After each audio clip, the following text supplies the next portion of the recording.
Hello အားလုံးပဲမင်္ဂလာပါကျွန်တော်ရဲ့ Lucky ကိုနိုင်ဆိုတဲ့ YouTube channel လေးကနေကျွန်တော်ရဲ့ချီမျိုးတွေအားလုံးကိုဒုတိယမကြံမင်္ဂလာပါအားလုံးပဲစီးပွားရေးတွေအဆင်ပြေပါစေတူးတွေနဲ့ပတ်သက်နှလုံးသားတွေနဲ့ပတ်သက်ပြီးအမြဲတမ်းနှီးပါအဆင်ပြေအမြဲတမ်းနှီးပါရာအမြဲတမ်းနှီးပါပေါက်တဲ့ချီမျိုးမိတ်ဆွေအကူမညီကောင်မောင်နှမတွေအားလုံးပဲဖြစ်ပါစေလို့ကျွန်တော်ဘက်ကနေပြီးတော့ဥစွာဗန္ဒာမာလေးစုံမကောင်းလေးတောင်းပေးပါတယ်ဒီဘလိုဟိုင်လိုက်ကလေးမှာဆိုရင်ကျွန်တော်တို့ဒီတစ်ပတ်မှာကျွန်တော်တို့အင်္ဂါနေ့ကကျွန်တော်တို့ဖောင်းသွားတယ်เนาะအင်္ဂါနေ့ဖောင်းတယ်အင်္ဂါနေ့ဖောင်းတာကိုကျွန်တော်တို့အခုဗုဒ္ဓဟူးနေ့မနက်မှာ9နှစ်ဆိုပြီးတော့ထွက်သွားပါပြီခင်ဗျเนาะဒီလို9နှစ်ဆိုတဲ့ကဏ္ဍထွက်ပြီးသွားတိုင်းလာပြီးသွားတိုင်းဖော်မြူလာကလင်ဒါစိုက်ရမိတ်ဆွေများအားလုံးပဲတကွက်တဲ့တီမီပိုင်နိုင်လေးထိုးရမယ်လုံးဝဒိုင်ခွဲအော်ထိုးရဲပါတယ်ဆိုရင်တူးဒီဝါဒနာရှင်တွေအားလုံးရှိမယ်ဆိုရင်ဒီဗီဒီယိုပိုင်းလိုက်ကလေးကိုအစကနေအဆုံးပြီးဆုံးတိုင်းအောင်ကြည့်စီတင်တယ်ဗျเนาะအရန်ကောင်းတဲ့ကဏ္ဍအရန်အကူမတွေအားလုံးအတွက်အကျိုးရှိစေမယ့်ကဏ္ဍကောင်းလေးကိုကျွန်တော်ဒီဗီဒီယိုပိုင်းလိုက်မှာချပြပေးသွားမှာပါပြောပြပေးသွားမှာပါခင်ဗျဟုတ်ပြီကဲဒါဆိုရင်ကျွန်တော်ဂျန်နာရီကိုသိပြီးထူပြောမနေပဲနဲ့ကျွန်တော်ဒီ4ရက်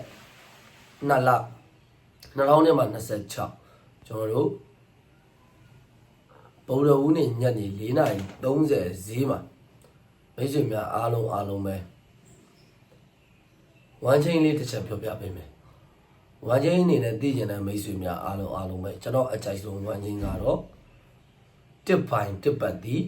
3ပိုင်း3ပတ်တီဖြစ်တယ်เนาะ1ပိုင်း1ပတ်တီ3ပိုင်း3ပတ်တီပါခင်ဗျတက်နေဆိုရင်အထူး main all အနေနဲ့အကူမတွေအားလုံးဘက်ကနေပြီးတော့ထိုးကျင်တယ်ကစားကျင်တယ်ဆိုရင်နှစ်ကွက်ပဲရှိတယ်တက်နေပတ်တိုင်းလဲနှစ်ကွက်ကျွန်တော်တို့သုံးတဲ့ပတ်တိုင်းလဲနှစ်ကွက်ပဲရှိတယ်လုံးမိုင်းနေကိုတော့ကျွန်တော်ဘက်ကမရွေးချက်ပြီးတော့ပါဘူးမိတ်ဆွေများအားလုံးဘက်ကကိုအားတန်တဲ့ဟာကိုဒါအဓိကပို့ပြီးတင်ကစားပါဗျာเนาะလုံးမိုင်းပတ်တီးလဲပါမယ်မိတ်ဆွေများအားလုံးအတွက်တင်ခွက်တွေလဲအကုန်ပါမယ်ဗျဟုတ်ပြီကဲဒါဆိုရင်အားလုံးပဲတေချာလေးတွေလိုက်ပြီးတော့မှတ်ပါတက်တဲ့ပတ်သက်လို့ထိုးမရောအနေနဲ့ထိုးမယ်ဆိုရင်1နှစ်1 9 1 2 1 9နှစ်ကွက်ပဲထိုးပါတက်တဲ့ပတ်သက်3တဲ့ပတ်သက်လို့အထူးမရောအနေနဲ့ထိုးမယ်ဆိုရင်3နှစ်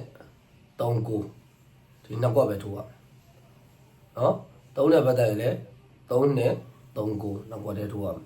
တက်တဲ့ပတ်သက်ရင်လည်း1နှစ်1 9နှစ်ကွက်တည်းထိုးရမယ်ကဲ